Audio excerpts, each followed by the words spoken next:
The women and children in limbo in what's been called Europe's Guantanamo.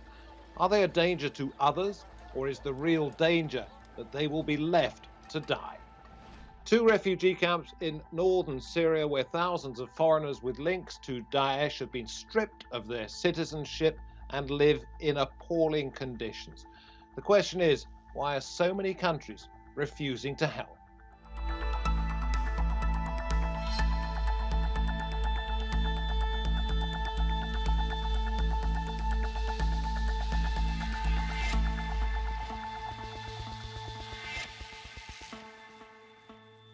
Hello from me, David Foster. The United States has taken back some of its citizens held in the camps and says Europe should do the same. So far, the calls have gone unheeded. After a long conflict, Daesh was defeated and lost control of its last piece of territory in Baghouz last year. The war left behind 13,500 foreign women and children from ISIS-aligned families, including 1,000 Europeans. They've been held by the coalition's allies, the Syrian Democratic Forces, in two internment camps in northern Syria, Al-Hol and Al-Roj. More than 8,000 children are in the camps, the majority of them under the age of 5. The London-based group Rights and Security International describes the camps as violent, unsanitary and inhumane in a report last week. RSI saying many trapped inside the camps face violence from other detainees who sometimes impose ISIS ideology. The camps are described as Europe's Guantanamo, and there are calls for immediate repatriation of foreign women and children held there. As international pressure increases, the question becomes, what will Europe do if justice is being denied its citizens? I'm very pleased to say that for this roundtable, we can welcome Yasmine Ahmed, who co-authored the report entitled Europe's Guantanamo, the indefinite detention of European women and children in northeast Syria. She's now UK Director at Human Rights Watch. Next, we say hello to Tanya Mehra, joining us from Rotterdam in the Netherlands. She's from the International Centre for Counter-Terrorism at The Hague. And Marijke Van Buggenhout is also with us from the University of Brussels, specialising in immigrant issues concerning children, and was one of those people who wrote an open letter urging the EU to repatriate their citizens. Great to have you all on the programme. Yasmine, since you helped write this report, describe for us, first of all, what most surprised you about the conditions in these two camps. I think what most surprised me was just the enormity of how many children are being locked up and indefinitely detained in the camps. What we know is there are more children in the camps than there were people in Guantanamo Bay at its height. So just seeing and experiencing the fear and seeing the predicament that these children are in is what I think impacted me and those that researched the report the most. Knowing that we documented, without actually even going to look for this specifically, but the death of 9 European children from things such as dehydration, pneumonia, and malnutrition really is what was incredibly striking to us with the research. And I see that there are documented cases of British intelligence officials, security officials, diplomats, other countries as well as Britain perhaps also going into the camp and determining whether these adults, and presumably then their children by extension, should keep or lose their citizenship. Well, quite. What we found from our research is that unlike what many of the European governments are saying, which is that they are far from these camps and have nothing to do with the detention of these individuals, is that in addition to being coalition partners with the Kurdish authorities who are holding them, they are also, in fact, in the camps. We have found that there have been intelligence officials of European states, diplomatic officials, and also military officials in the camps. No doubt they are assessing the security risk and trying to get intelligence from those individuals. But the very fact that they are on the ground and have been consistently saying that they have nothing to do with this detention and that they have practical impossibilities of repatriating shows you how inconsistent and immoral their position is with respect to these women and children who are arbitrarily detained. Yasmine, I'm sure you'll have comments on what we're going to talk about next. We'll come back to you in a moment, but let's bring the others in. Marijke, let me talk to you first of all about something that I read in one of the camps. A group of women calling themselves the Caged Pearls describe their residence, if you want to call it that, as the cradle of the new caliphate. They say we are raising mini mujahideen. There have to be concerns about what these adults intend to do in the long term, surely. Mm-hmm. Yes, and I think those concerns are very normal. And I think it's normal for populations here in Europe to have their concerns about when these people would be repatriated. But I also think, and it's been something that has been said many times by intelligence services worldwide, that we are dealing with this problem now. If we don't deal with it now, we will deal with it in maybe 10 to 15 years. If we leave our citizens there in the circumstances they are in right now, we will have this dilemma again in so many years from now, with that difference that right now we had the opportunity and the chance to save also the many children, the many European children who are being held in these detention camps as well. I understand the position about the children, but the difficulty is if some of these women, these adults, are saying that they are still loyal to Daesh, to ISIS, and that they have some kind of violent ideology as part of their plans going down the line. What do you do with them? Mm-hmm. Well, I speak for the Belgium case when I say that, for example, the women, I'm working mostly on women and children in the camps. The women have all been prosecuted already in absentia in Belgium, and they have to serve prison sentences up to 5 years. So they have been judged already in Belgium. And again, there's a need for justice, of course. And when we don't do anything and when we shove this problem in the future, we still risk that these people have been slowly but surely getting away from the camps, escaping prisons as well, and they can and will find their ways back to Europe. So we can only hope that they will go to an embassy in order to be repatriated in a legal way to the European countries. So there is indeed a that big is if they still have the security. citizenship, of course. And Tanya, one of the elements in this which makes it very difficult is that not every country has the means or the inclination to process these returnees. Yes, certainly there are big differences between the countries, but overall you can see that many European countries are in fact very reluctant to take back their own citizens. And one of the reasons is also that they say there is too low sentences when they would repatriate them, and there is a lack of evidence to actually prosecute them. Whereas a lot has improved in the last couple of years, and states have far more possibilities of prosecuting, in particular the women, but also the men who have committed crimes, and not only for terrorist offenses, but also in some cases for international crimes. So in reality, there are more possibilities of prosecuting them.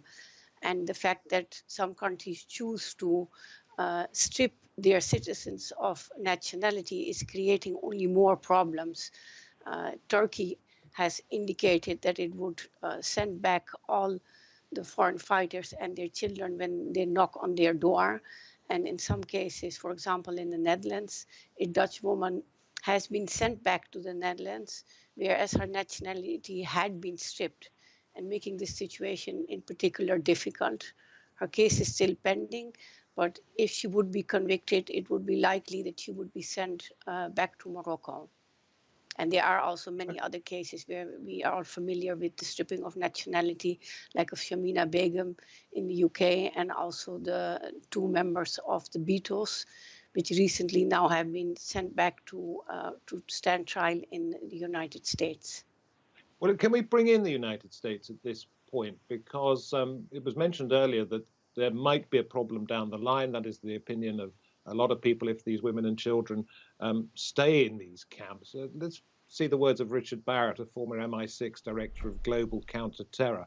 The longer they stay, the more unpredictable they will become, and the more difficult it will be to determine what they are going to do. Yasmine, that was also echoed by the Marine General Frank McKenzie, head of US military operations in the Middle East, who says we are buying ourselves a problem 10 years down the line.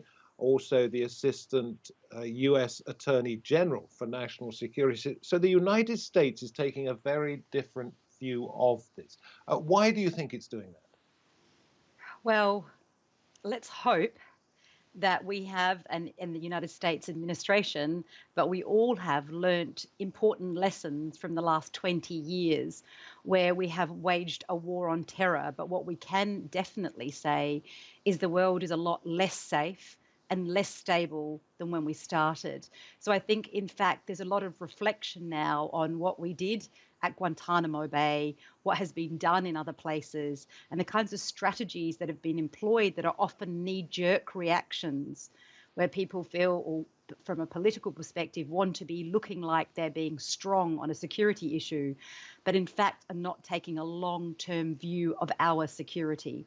And what we found when we did the report was that it was a consistent view of the security officials and former army and military officials who said to us very, very clearly, this is a disaster waiting to happen. We have 642 European children, the majority of whom are under 5 years old, locked up illegally in northeast Syria, and we have the ability to open the key to their detention and repatriate them. And not only are they locked up, but many are in fact dying. And we are not doing that, and we are leaving them in circumstances where they are very much an opportunity for them to be radicalized into violence.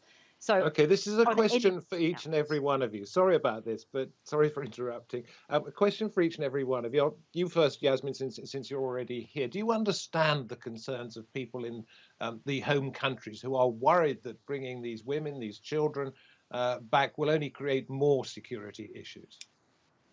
Yes, absolutely. I used to work as a Foreign Office legal advisor, and one of the areas I worked on was counter-terrorism. So I certainly am aware of the issues that the government themselves have to deal with and have to consider, and also that the general public is considering. But I think it is, if ever there is a time, it is now to consider our security in the longer term. And if we are genuinely considering our security in the longer term, then it is without a doubt, not from my perspective only, but from the perspective of security officials, including high officials in MI6, such as Richard Barrett, that this needs to be dealt with. And we have, and all of the European states have, the ability to deal with this. We have the ability to prosecute where necessary, and we have rehabilitation and reintegration. And we know that hundreds of people have already returned from Iraq and Syria when they were able to, when they weren't being detained. And we also have any of those, I'm butting in here, have any of those shown themselves to have extremist tendencies again in the future? Or have they all been rehabilitated? What we do know is that the majority, for example, in the UK in 2018, the government came out and said the majority of those that have been returned, if not all, no longer pose a security risk to the United Kingdom. And we know that it's the majority is not all, is it? So there have been some that have shown some kind of extremist tendencies. I'm cutting you off, Yasmine, because I want to bring Tanya back in here. I know you say that European countries have a moral obligation to take back these citizens, but the politicians who would make that call have to be voted in by people who are concerned. It's a nightmare, isn't it? It is, but I think it's not only a moral obligation, it's a legal obligation to bring them back, and it's also a security grounds to bring them back. Leaving them there, as has been mentioned, would lead to further radicalization, but they could also be released by the SDF, and alternatively, they could escape, and some of them are already escaping with the help, financial help of relatives back home, and they might return back 5 years or 10 years later down the line, and then you wouldn't even know when they would cross the border. So from a security perspective, yes, we definitely should repatriate them, but also from a legal perspective, yes, we should repatriate them. We are violating their human rights, and I believe that states have a legal obligation to bring terrorists to justice. So whose responsibility are they at the moment? it's our responsibility. They have our nationality. So for better or for worse, whatever they have done, we need to bring them back, and we need to bring those who have perpetrated crimes to justice. And the children, we need to provide care and assistance to them so that they can reintegrate into society. May I come in here if I can? Sorry, I will come back to you, Yasmine. I promise, but I don't want to lead Marijke sitting there wondering why she's not been asked a question. What about taking the children and not the parents? Yes, I think that's an important issue that you raise here. And for Belgium, for example, Belgium recognized already its moral responsibility to bring back children, and it has brought back children, but mostly orphans or children who are unaccompanied in the camps. So that means indeed that the connection to the mother is the main reason why not all children have been repatriated. And it has been a clear strategy of the government, and I'm speaking again for Belgium, but it's the same for other Western European countries, to try to separate children from mothers, even though this is against international human rights and children's rights legislation. So there is this huge reluctance towards the parents. And we see this in this, because you asked a question about law cases and judicial arguments, and we see in reality it's much more complex. These cases usually go into appeal, and we see that governments are really trying to defer their responsibility by, for example, asking huge administrative hurdles of these mothers and children.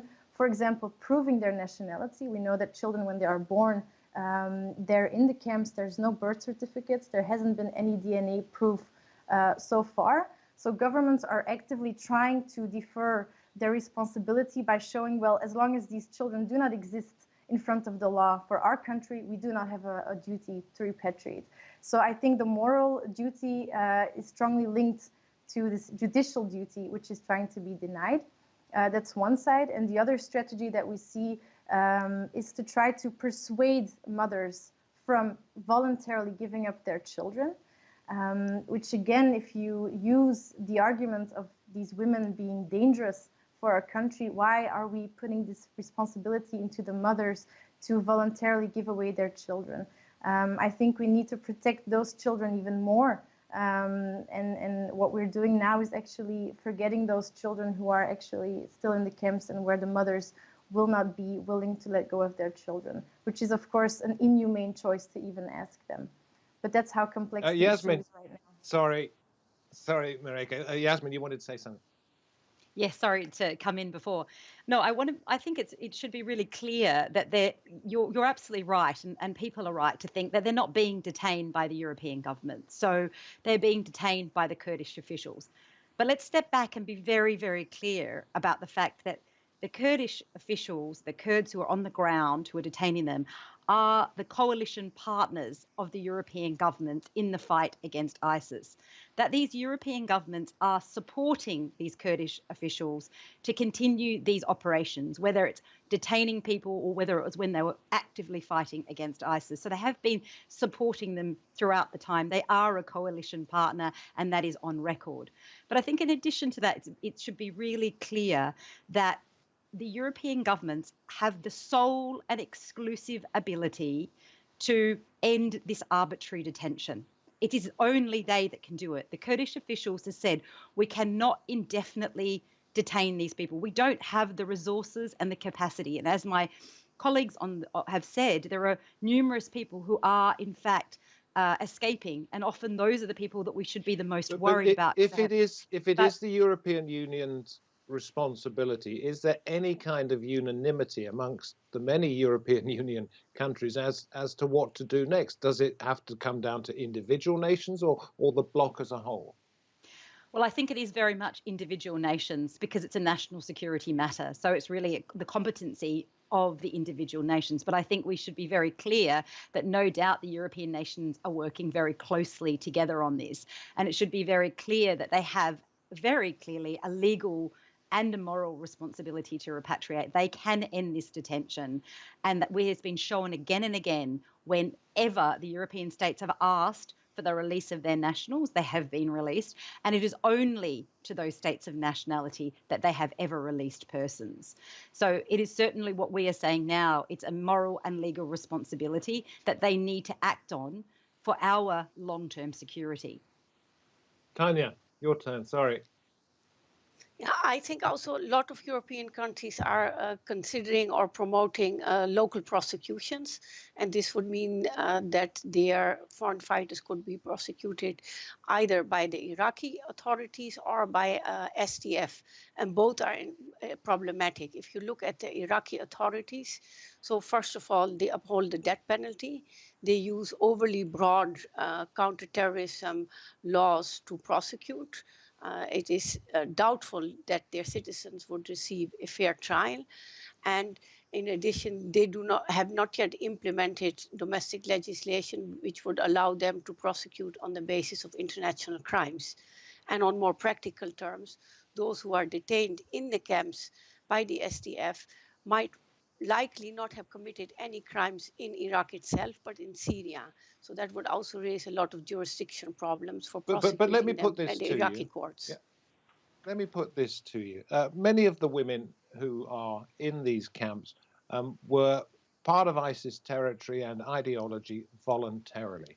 If they are taken back into their countries of birth, if they are supposedly rehabilitated, and if just one of them then commits some kind of extremist act, you will be called bleeding heart liberals, and those who oppose bringing them back to their country will say we were right all along. Just one case is all it takes.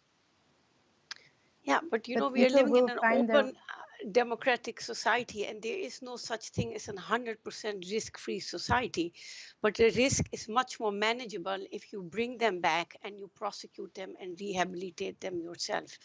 And I know there are examples when someone has indeed committed offense again, but I think it's important that we do bring them back, and it's much more manageable in that case. Marijke, was that you trying to say something? Yes, I only wanted to say that Please. the situation is so desperate at the moment that women are leaving the camps and trying to find their ways into Turkey illegally. So no matter what we do, we always risk to have people coming back. And I think it's something we have to take in mind when we think about what is the best option for. I don't think the perfect solution exists, but we do have to weigh the pros and balances of the best option. Should we prosecute people as we have done already and let them execute their prison sentence in our country where we claim that our rehabilitation programs work, or should we leave them in a way that's totally uncontrolled and that we have no more way of looking what happens to the men, women, and children that we leave there? So I think it's something we have to take in mind when we are weighing those pros and cons for repatriation. So there is no perfect solution. Starting with you, Marijke, if I may, what do you think will happen next? Not what do you hope, but what do you think will happen? I think it's a difficult question because you know what I would hope, but I've been very closely involved to family members, grandmothers, aunts of sisters and children in the camps. And it's been a battle for years already, where slowly but surely family members are losing hope. They know by now that governments, Western European governments, are not undertaking any actions for their children or themselves. So I would like to be hopeful, but what we see is total desperation and people trying to take action into their own hands because they do not see any other legal solution anymore. So I think it's this passive policy that is leading people to take such drastic decisions. Tanya, what happens next? I think 53 women already have escaped, so I think there will be more cases like that. And I hope that that is a sign on the wall for the European countries to realize that they have to start actively repatriating them. And I think they should have more trust in their legal and in their social services to actually deal with these cases, both in terms of prosecuting the women for the actual crimes they have committed and providing assistance and care to the children. Well, thank you very much indeed. Yasmine, your report got an awful lot of headlines, the report you co-authored. Will it make any difference? Yes, I think it will. I don't know if it's going to mean that these women and children will be repatriated tomorrow, but I think it's very important. And I think that the message is now out there. And we certainly know from our engagement with governments and others that people are starting to listen. And I think as the other guests on the show have said, is that there are no other alternatives that are viable, that are available. So this is the only alternative. It may not be risk-free, it may not be something that people want to accept, but it is the only viable alternative. And I think having spoken to government officials, having spoken to other stakeholders, we all know that. So I'm hoping that this more and more will bring to light that governments need to repatriate these women and children immediately. Thank you. Thank you, each and every one of you, for coming on this program.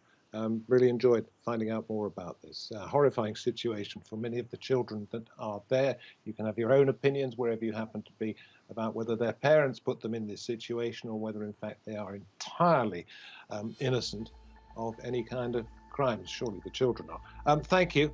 And thank you, wherever you're watching this program, for taking the time to do so. From me, David Foster, from the Roundtable team that made it possible. We hope to have you with us next time. Until then, goodbye.